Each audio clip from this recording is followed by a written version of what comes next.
You are the one, you're my number one, the only treasure I'll ever have. Oh, Jess, everyone has left. Thank you.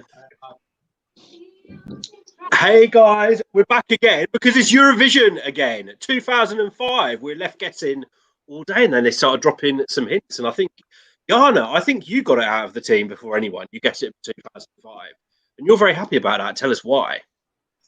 Yeah, it's the best show ever for me, actually. Especially the first half is so amazing. We have so many bops, really. There are only, I think, 3 or 4 slow songs or ballads, so it's absolutely amazing. Well, we've got so much to talk about tonight, but hey Jess, hey Stu, hey Jana, hey Paolo. Hope you're all well. We're going to say hello in the live chat. We've got Vinshu Roblox, we've got Sarah O'Halloran, we've got Clavs in Latvia, we've got Ardita Bilali. Hello Ardita. We've got, hey, it's Alexander Bagels. Hello to you. Who else we've got? We've got Hashar, Greece for the win. I think you were right. But we've got, who else have we got in here? I'm just having a look. We've got Rye Bailey. Hey, Rye. We've got Mega. We've got Serdian Gavrilovic over in Serbia. Guys, we would love to know your favourite song from 2005. Is it the first time that you've watched the show tonight? If so, what did you think? It was Jana's favourite. Is it one of your favourites? Do let us know. And quickly say hello to Fatma Guzel as well. It's not boring, Fatma. We love Eurovision, and it was great to see Turkey. You look like you got a Turkish name, so it was great to see Turkey in the contest in 2005. So I'm not going to come to you, Jess. I'm going to come to you. Your thoughts on tonight's show? I love 2005. It's definitely one of my favorites, and I have to agree with Jana. There's just so many bops in this year's contest. Like, it's just kind of banger after banger after banger. And what I love about this year as well is there seemed to be a lot of kind of ethnic songs in there. Like, you had Turkey, you had even the UK was kind of ethnic, but not ethnically British, but you know. And I just loved that there was seemed to be like so much for the UK, but yeah, it just seemed there was like more kind of culture and like local sounds, if that makes sense. And it was just fun to watch. Stu, it was full of ethnobops. Yeah, certainly. I noticed that right away too, and I definitely agree with Jana in the sense that, especially the first half of the show, it really left an impression. So this was the first time that I had seen 2005. I don't know if I'm the only one out of the 5 of us. Paolo, have you seen it before? It's been a while, but I have seen it before. Okay, fair enough. But I've seen it, but I can't remember yesterday, let alone 2005. So. Fair enough. So it's like it's brand new. So like for me, I'm watching it as an adult without any kind of like nostalgic attachment to it. And over the summer, I've been watching previous Eurovision. So, and funny enough, before today, the last one that we had watched, my partner and I, was 2006. So this like lined up with our backwards in time schedule perfectly. And what I've been finding is the further back I go, the less Eurovision becomes like something that fits my taste. And that was kind of true for this show, but I will say that out of the shows from this era, this one was probably one of the best. I definitely preferred it to like 2006, 2008, 2007. Those were really weird for me. But yeah, I mean, overall, like, you know, again, the first half of the show with songs from Turkey, Spain, Hungary, Moldova. Yeah, it was quite enjoyable. Malta as well. It's Chiara, isn't it? She's represented Malta like three times. 3 times. Yeah. Was that her? That was her second time. That time. Yeah. Second, yeah. Yeah. She came second twice. No, no, she came third and second, and then I can't remember what the other one was. I don't remember the other song. Somewhere near the bottom. Oh, somewhere near the bottom. We have got some more people in the live. Fatma, I'm glad you were. I was worried about you, Fatma. I was like, why are you logging onto a Eurovision channel if you don't like it? It was probably great for you to see Turkey in the contest tonight. Sarah O'Halloran, you liked My Number One. You think You and Stefania is a great song. Yeah. Alexander Pagels, Andy, do you remember the Slovenia in 2005? Oh, I reacted to it a Not couple that of one. years ago. Someone remind me what it was. Dai sveci miroki da Stop. serotopim. But it's actually the best non-qualifier of that year, to be honest. I think so too. I remember loving that song actually when I was reacting to it. I'm really surprised it didn't get through. Was this the year of Kate Ryan as well? Or was that a different year? No, that was 2006. 2006. That's okay.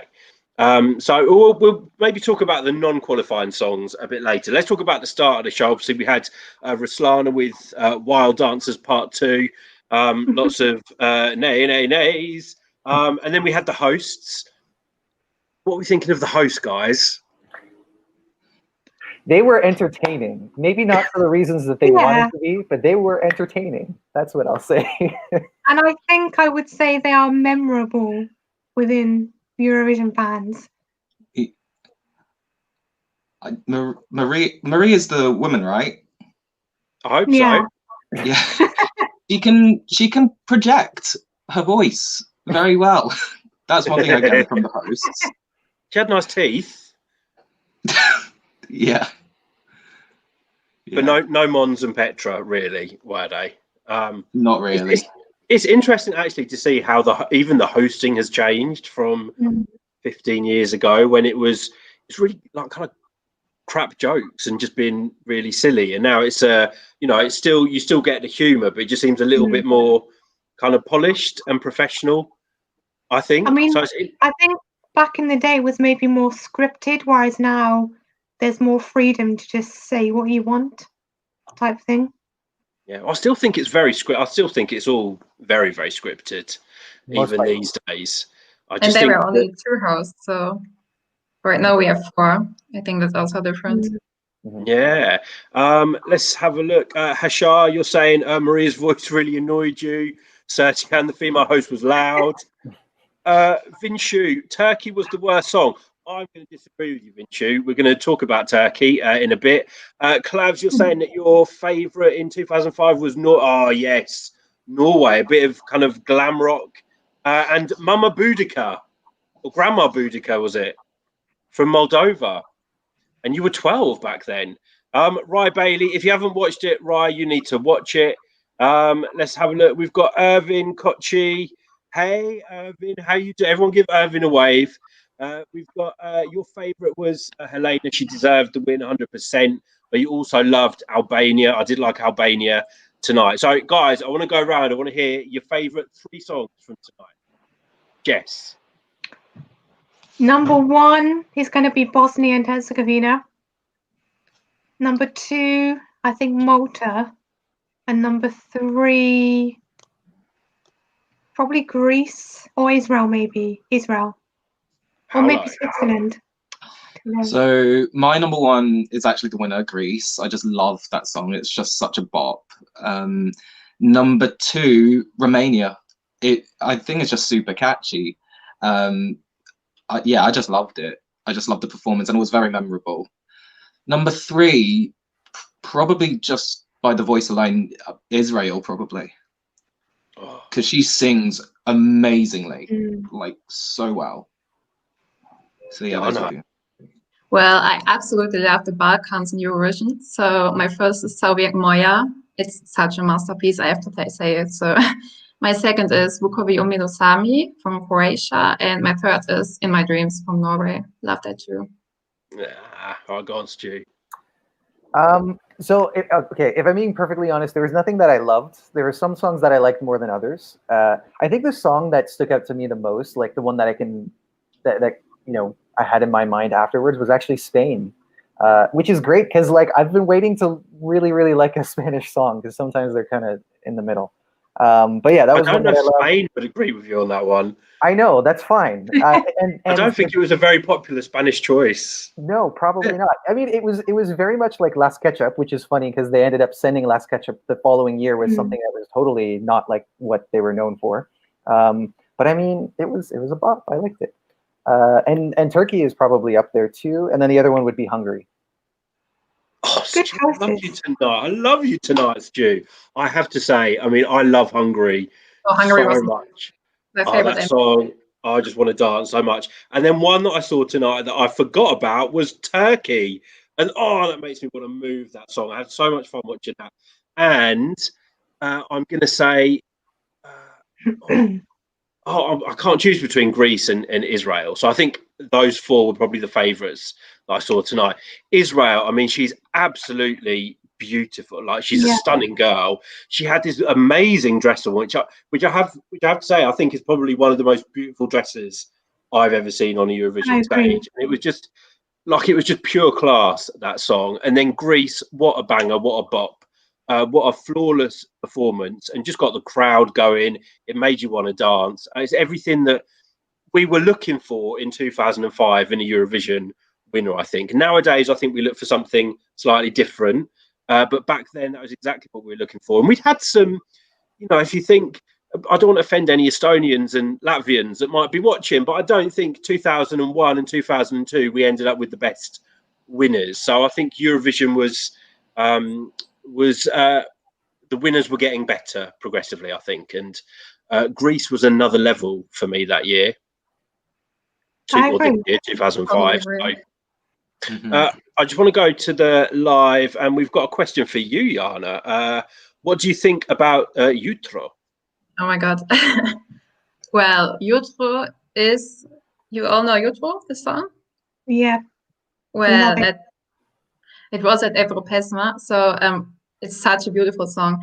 And well, it almost won, but the problem was that it got no votes from the Montenegrin jury. So they didn't get to participate in the Eurovision Song Contest, and Soviet Moja was the song that they voted for. So because they got the points from the Serbian jury, and yes, that was actually the song for the Eurovision Song Contest. But I really love Jutro. Yeah, there was a bit of a scandal, wasn't it? Was it that year? And then the following year they had to withdraw. Yes, 2006 with Moja. 2006. Yeah. Jana, have we got the results from the Twitter vote? Let me check. Right.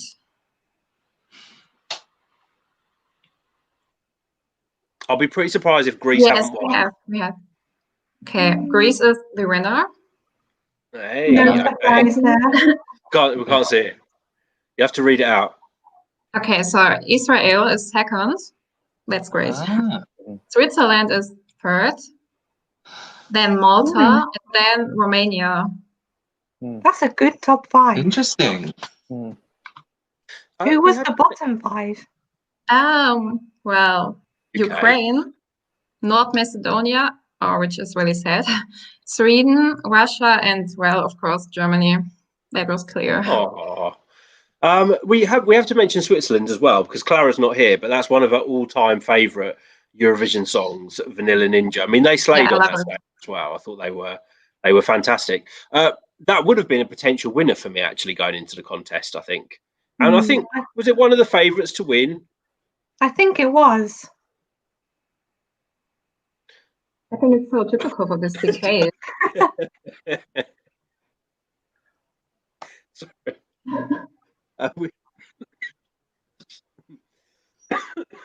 Excuse me, sorry guys, I've gone bright red. We've got Euroboy 4. Hello to you, Euroboy 4. That was your first win. So you just finished watching 2005 contests. What unforgettable moments we had there. And I suspect you were there, Euroboy 4, because you do go to Eurovisions. We've got Sarah O'Halloran. Your favourites were Greece, Switzerland, and the UK. Oh, interesting choice with the UK, Sarah.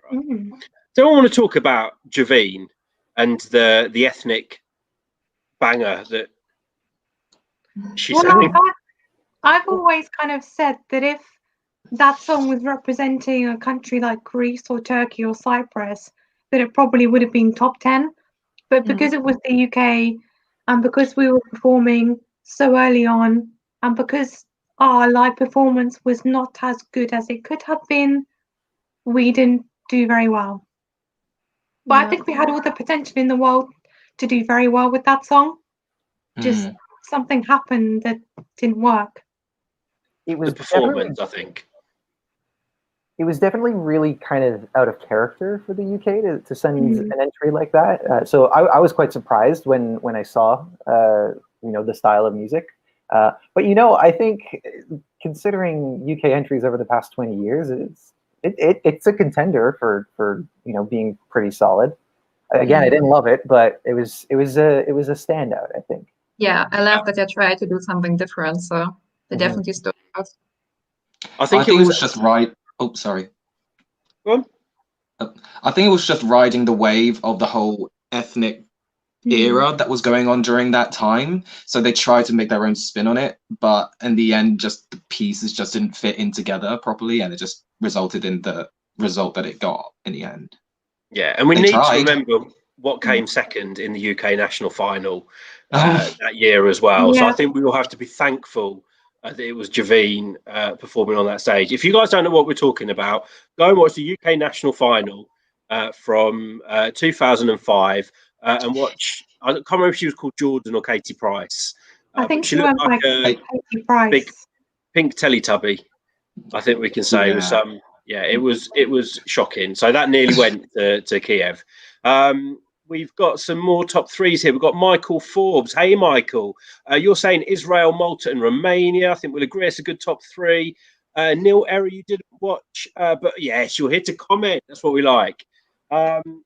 Sarah O'Halloran, you're wondering if Vanilla Ninja could do a reunion tour and you can be the supporting act.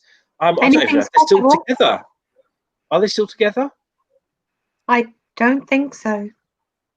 Don't know. One thing that Clara taught me about Vanilla Ninja is that one of the members of that band is married to Egert Milder, who competed in Eesti Laul this year. Cool. Oh, that's a fun fact. Yeah.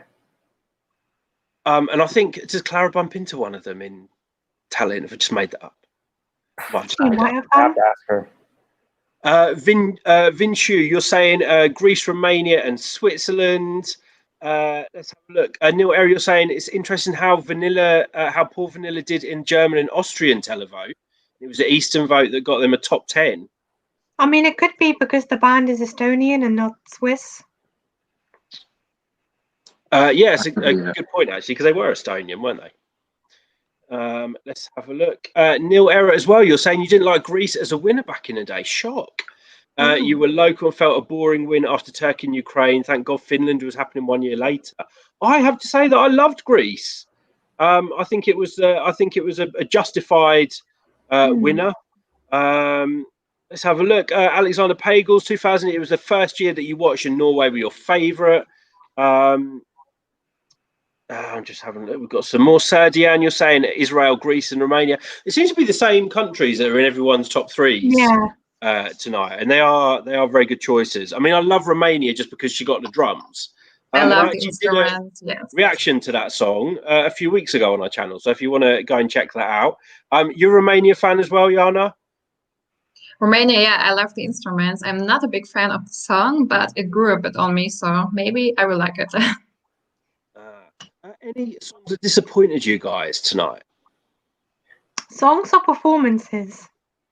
Both. Definitely Germany. Their voices were so bad. I think for me, the UK performance-wise was a letdown. Also France. I think the studio version is actually quite good. But then live, it was just like a train wreck on stage. Nothing was working for me.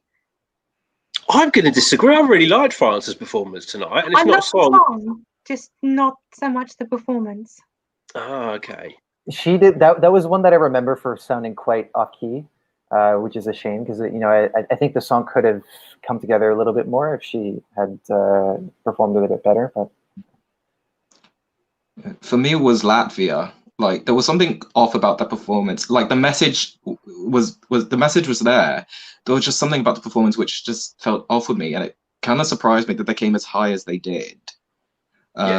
Is it that if you were at school with them? Oh no, I can't definitely. I can say that on YouTube. You wouldn't be friends with them at school, would you? They're a bit annoying. Well, that could be annoying in school as well, but they keep making a lot of assumptions there. Okay, but yeah, something just fell off. But maybe that's just me. Yeah, but I think they did so good because it was such a slow song, and we had so many bobs, so we really needed them. Yeah, I guess so. Okay. Now, someone mentioned non-qualifiers from the semi-finals, and you're going to have to refresh my memory because I can't remember who they were. Slovenia was one. We heard about Slovenia as well. Just going to quickly say hello because you always hear ESE Manga from Turkey. Hello, thank you for joining us. You got to see Turkey in Eurovision again. Eurovision again. So, someone remind me about the semi-finals and who didn't qualify that maybe should have done. Monaco 100% should have qualified, and Iceland, and the Netherlands, and Belarus, Really? and Slovenia. In my opinion, Is that for you Well, personally? feel free to agree or disagree. Well, I only agree on Slovenia because of that, of course. But I really loved Estonia, Suntribe. It was also great. Mm. The Netherlands was one country that I felt should have qualified. Glenys Grace. Yeah, Glenys Grace. Oh hell yeah, that should have qualified. 100%. Like, she had a fantastic voice, and the song wasn't even half bad. Like, I don't know what happened. Like how it didn't qualify. And Glenys actually went on to perform on, was it America's Got Talent? Yeah. And she did. I saw a couple of her performances, and she was amazing. Final? Yeah, she made it all the way to the finals. Yeah, no, she's got an amazing voice. I'd love to see her involved in Eurovision in Rotterdam in some way. Guys in the live chat saying, Alexander saying Belarus, Netherlands and Iceland were all favourites to win the contest, apparently. Oh, wow. Then they ended up not qualifying. Euroboy, you like Germany's song. You wonder what came last. I actually like Germany's song as well, but I think probably the studio version more than the live performance. Sarah O'Halloran, you're talking about Ireland had a bad result. Donna and Joe was.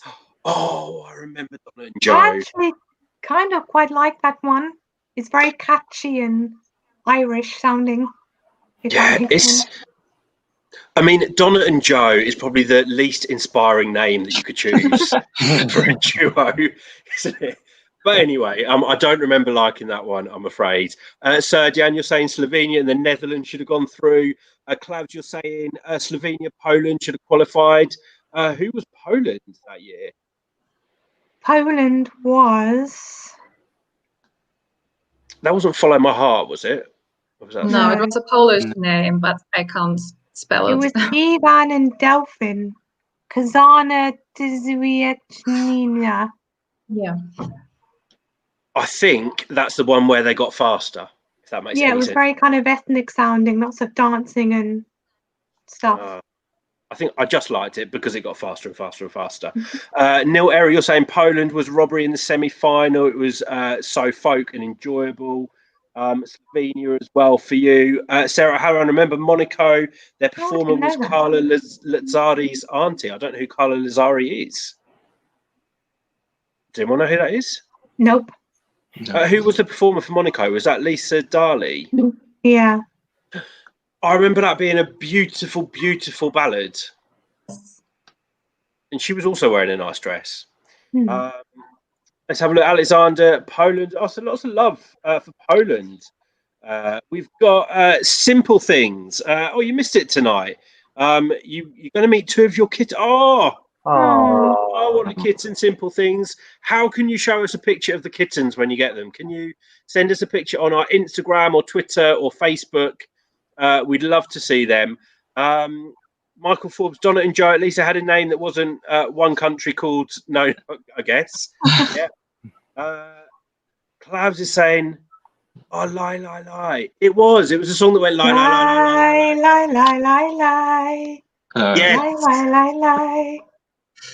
Yeah, I remember. I'm going to have to go back and watch that. Ardita wants to know, what about Albania?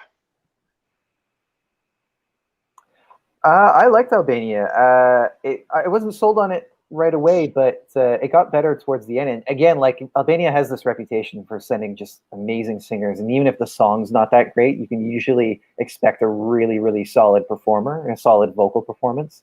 So yeah, I quite liked it. Me too. I really love it actually. Yeah. I mean, we had so many. I think the problem was that it was betted in so many fast songs, so it didn't do so well. But it's actually a really great song. It's hard to think that's Albania's second ever Eurovision entry. Yeah, they were so green. Wow. I mean, but I think that even since then they've maintained that quality. I know that they haven't always qualified themselves to the final, but there's usually something to respect about the Albanian entries that I find. We've got someone here saying you only gave 12 points to Greece in Eurovision again. Did they accept the points, or did you have to give a complete top 10? I think you had to give a complete top 10 to get your votes count. But Greece won anyway, even on the Twitter poll. Let's have a look. Carla was junior Eurovision last year. So apparently Lisa Darley is Carla's auntie. Oh, her. Okay. Oh, cool. Simple things. You're sending them on Instagram. Thank you. We can't wait to see. Is it a boy and a girl? And what are you going to call them? Alexander Pagels would love to know what we think of Croatia. Vukovi Umiru Sami. It's your favourite Croatian entry, one of your favourite singers in Eurovision. Beautiful Baltic male ballad with that amazing voice for me. He had a lot of hand movements, lots of hand movements. Yeah, it's also my favorite entry from Croatia. It's not really one of my favorites, I'll be honest. Great staging, great vocals, but the song just doesn't do it for me. I quite like it. It doesn't beat Moja Stikla, though. Moja Stikla. Have they done 2006 yet? Yeah, that's my favorite song ever. Yeah, I think they have. For Eurovision again? Yeah. Yes, they I have. think they have. I think, yeah. And we've got someone here asking, have they done 2001 yet? I don't believe they have done 2001. So that'll be one on the list. Hello to, I'm really sorry, I can't read the alphabet, but hello to you. Thank you so much for joining. Rye Bailey, you have to go. Thank you so much. Great to see you back, Rye Bailey. Don't leave us too long. Let's have a look. Serdian is saying Vukovi Umiru Sami became a big hit in the Balkans, apparently. Neil Ariel saying Malta and Romania could have had a chance against Greece based on that low score and points being all over the place. Simple Things wants to have Eurovision every day. Well, can't have Eurovision every day, but you can have Eurovoxx a lot of days. So make sure you keep coming back for our videos. We cover Eurovision all around the year, so you don't need to go anywhere. I'm just going to have a look through my list and pick out. I have to talk about Hungary. Okay. Absolutely love Hungary. If there's a song that really gets me going, it's that song, and I can't sit still while Jess knows this because Jess has been with me when that performance has come on before. I literally cannot sit still. I'm clapping and I'm doing legs in the air, dancing to this song. And I injured myself once. You did. I injured my wrist from clapping too hard. Do you know the choreo? I really love to learn it. Have you ever seen me dance before? Yeah, no, of course I don't know the choreo. But it's fun to try, though. Yeah, it's like that's a great true. uplifting, upbeat song. It was a great opener as well. Good way to open the show. It was best opening for me. Yeah. I just have to go. I have to rewind it a little bit. So you injured yourself dancing to the Hungarian song. You split your pants while dancing to Fuego. Fuego, yeah, in Lisbon. Are there any other dance-related injuries or mishaps that you've had? Not that I can think about. Oh, okay.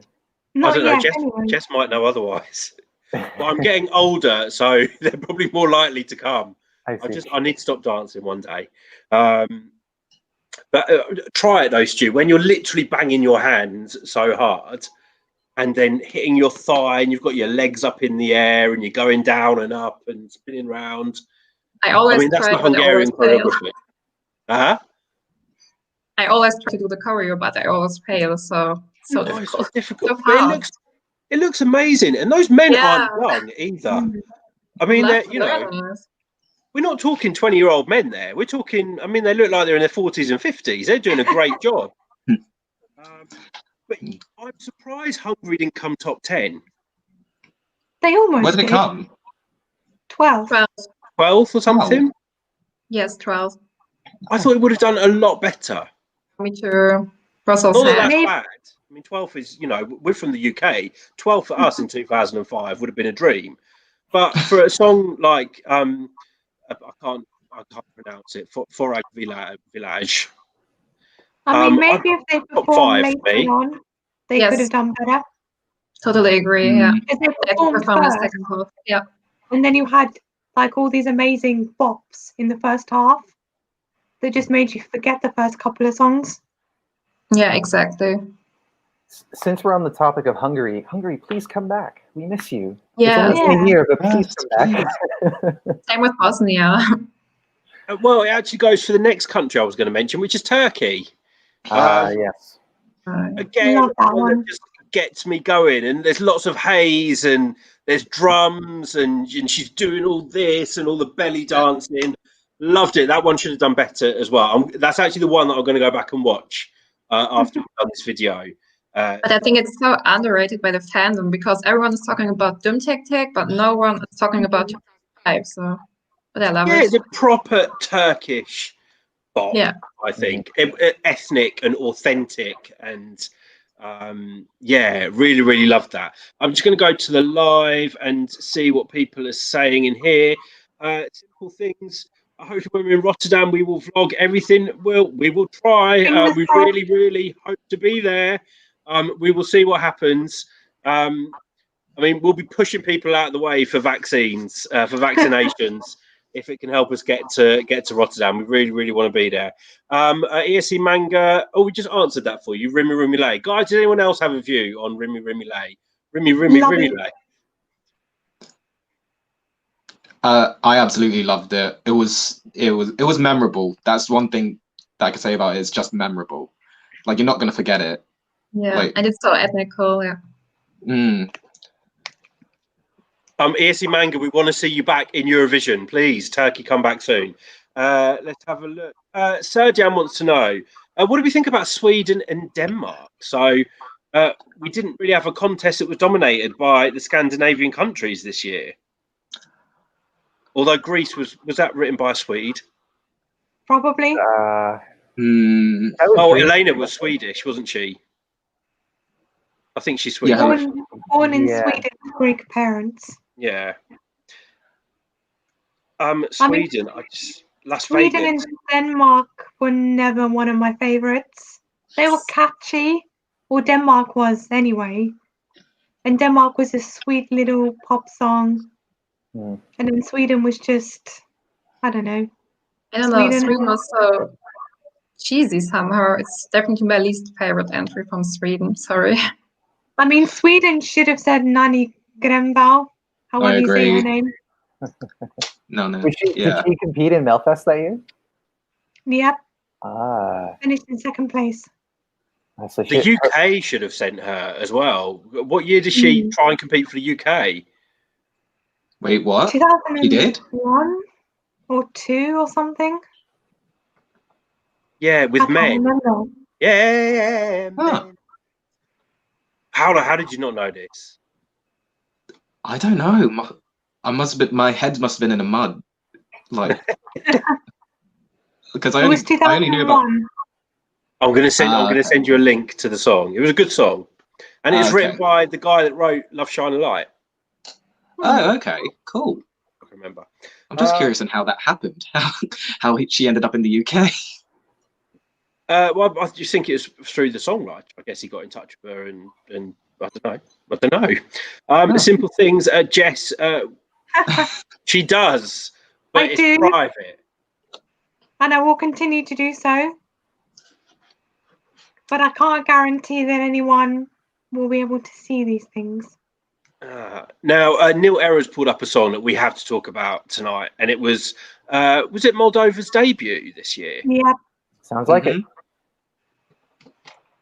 I mean, what a debut. I mean, what better way to debut than with a massive drama grandma on stage? Oh, God, I loved it. You can't top that.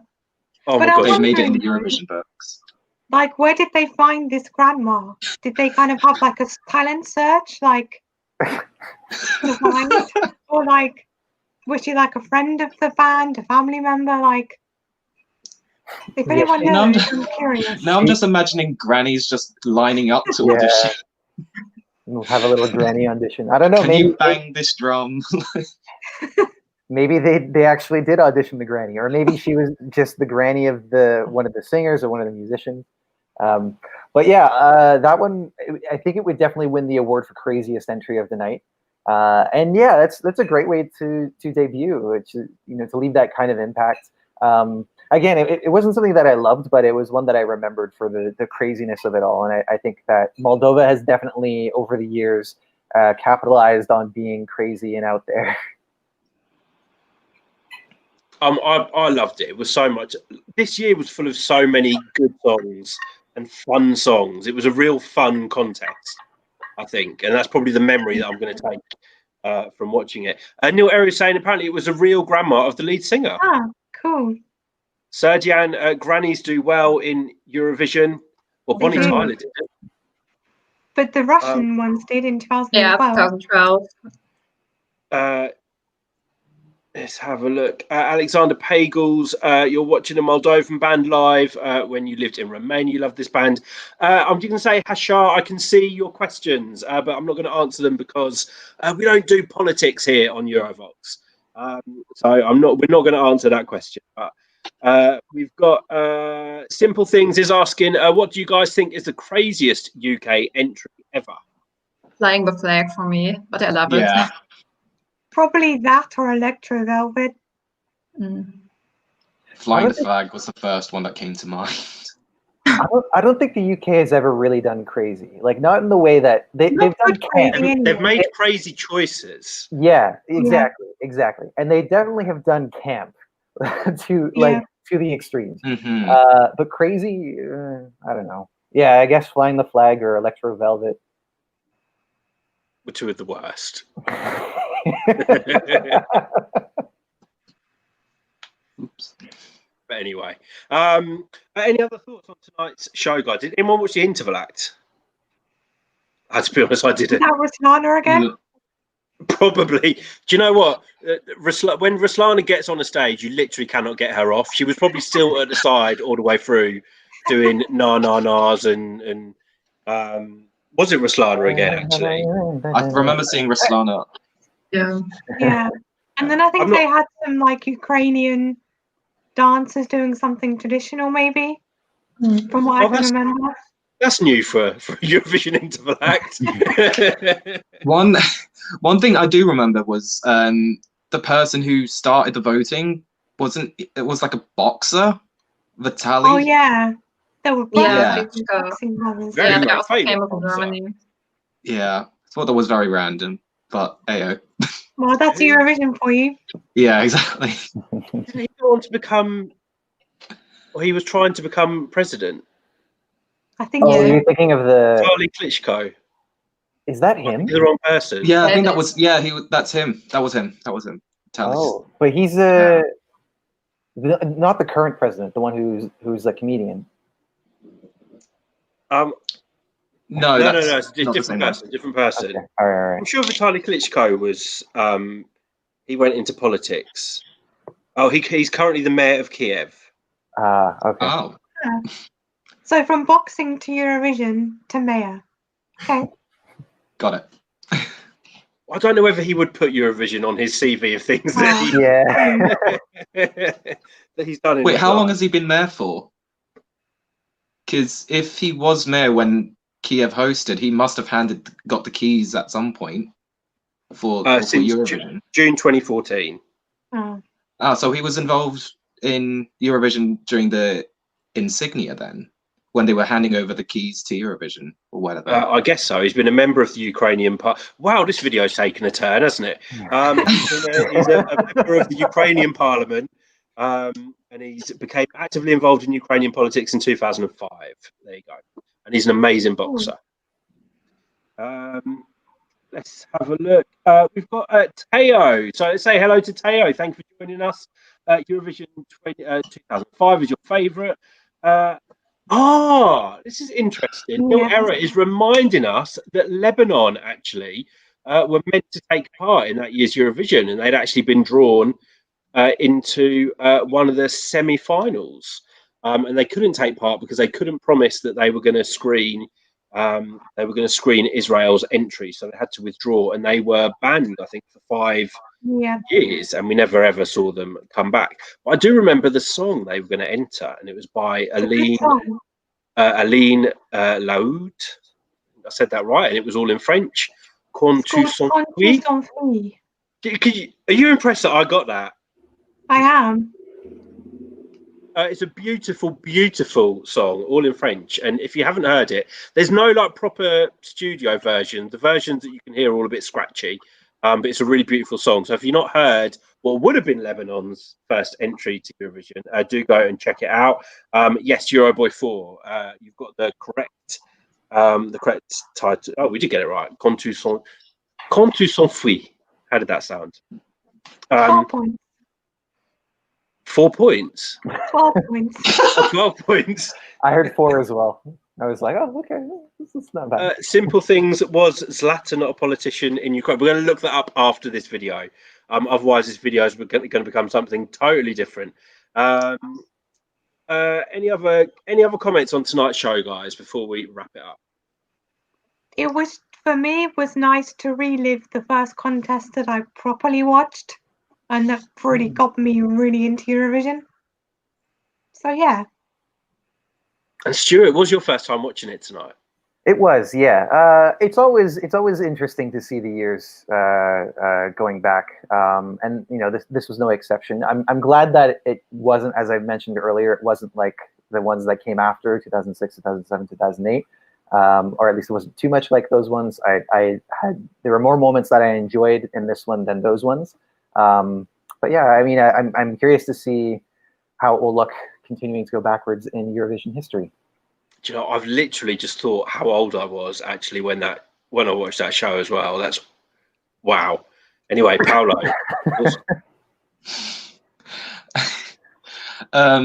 My biggest takeaway from it was just remembering that how the voting was when it was 100% televote. It was just quite interesting to see like how much more block voting went on back then compared to now. Yeah, it's just quite intriguing to see, and it also begs the question on what would have happened if the juries were involved that year as well. Quite a lot of booing too. I saw. I didn't see a lot of the voting, but there was quite a lot of. I think because people were catching on to that block voting more and more. So I heard that more than you normally do. Yeah. Well, I've already watched the show twice this week, so it was so great. This week? Finally, yes. Doesn't see me, so it was so great to see it finally in amazing quality. Yeah, well, I love this show, so not much more to say. No, it's fantastic memories. Guys, we're going to wrap it up there. So thanks so much for joining us tonight. If you're new to Eurovoxx, make sure you subscribe to our channel. Go and follow us on Instagram, Facebook, and Twitter. And we'll be back again for the next. Eurovision again. I wonder what year it'll be. I'm hoping for something from the 80s. I've never watched a single 80s show. Oh, it has to be from the 80s then. Have we done 89? I don't know what years they've done from the 80s yet. They did 88. I mean, obviously I wasn't born, but you know, it's nice to go back to that decade. So yeah, we'll be back to talk about whatever year that will be. Otherwise, guys, stay tuned. We've got lots more coming up for you, and some stuff next week, I think, I hope. And we'll see you all soon. So Jess, Stu, Jana, Paolo, everyone in the live, we'll see you soon. See you guys. Bye. Bye.